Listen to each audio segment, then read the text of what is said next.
Brésil, le prisonnier Lula, candidat à la présidentielle. Le Parti des travailleurs PT du Brésil a déposé mercredi la candidature de son chef historique emprisonné Lula à la course à la présidentielle d'octobre, prenant un pari politique très risqué et mettant au défi le pouvoir.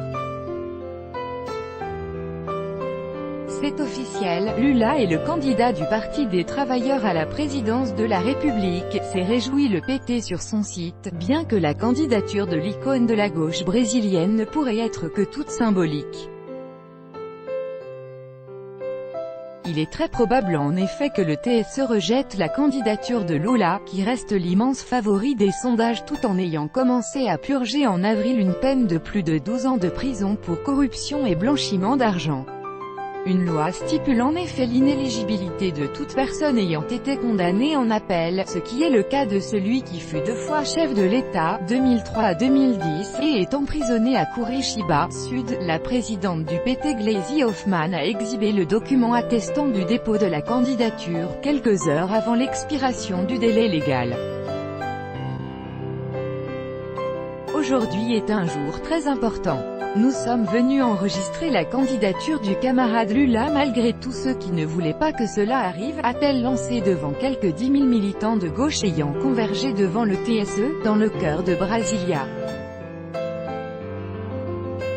La présidente du Parti des travailleurs brésiliens montre le document d'inscription de l'ancien président brésilien Luiz Inácio Lula da Silva à l'élection présidentielle du 7 octobre prochain à Brasilia, le 15 août 2018. Copyright AFP. Evaristo Essa Lula, qui avait quitté le pouvoir avec un taux record de popularité, clame son innocence et se dit victime d'une persécution politique destinée à l'empêcher de se présenter à un 3e mandat.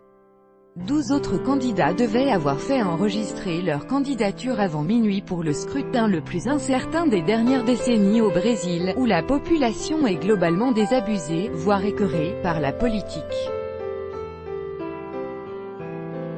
Parmi eux figure le député d'extrême droite, Jair Bolsonaro, PSL, 2e dans les enquêtes d'opinion mais loin derrière Lula, l'ex-gouverneur de Sao Paulo Geraldo Alckmin, PSDB, centre droit, et l'écologiste Marina Silva, course contre la montre des colonnes de plusieurs milliers de militants de gauche ayant marché sur Brasilia depuis samedi dernier se sont retrouvés devant le TSE, scandant « Urge, Brésil, Lula président », portant des t-shirts arborant le portrait de Lula, ou se couvrant le visage d'un masque de leur leader.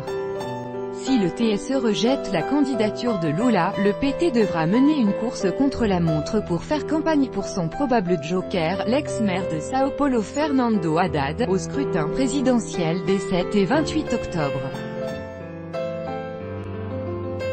Un pari très risqué, estiment de nombreux analystes. Ce n'est rien de moins que l'avenir du PT comme principale force de centre-gauche qui se joue avec une telle stratégie, a déclaré à l'AFP le politologue Thiago Vidal, des consultants Prospectiva. Ce serait difficile pour Haddad de remporter cette élection, alors que Lula reste le seul grand leader de la gauche brésilienne, sans successeur désigné et que le report des voix sera loin d'être automatique. Le PT a déjà été laminé par la destitution en 2016 de Dilma Rousseff qui avait succédé à Lula à la présidence, et par des municipales catastrophiques dans la foulée. Lula a été condamné pour avoir reçu un triplex d'un groupe de BTP en échange de sa médiation dans des contrats avec le groupe public Petrobras. Il fait face par ailleurs à 5 autres procédures légales, essentiellement pour corruption, pour lesquelles il clame également son innocence.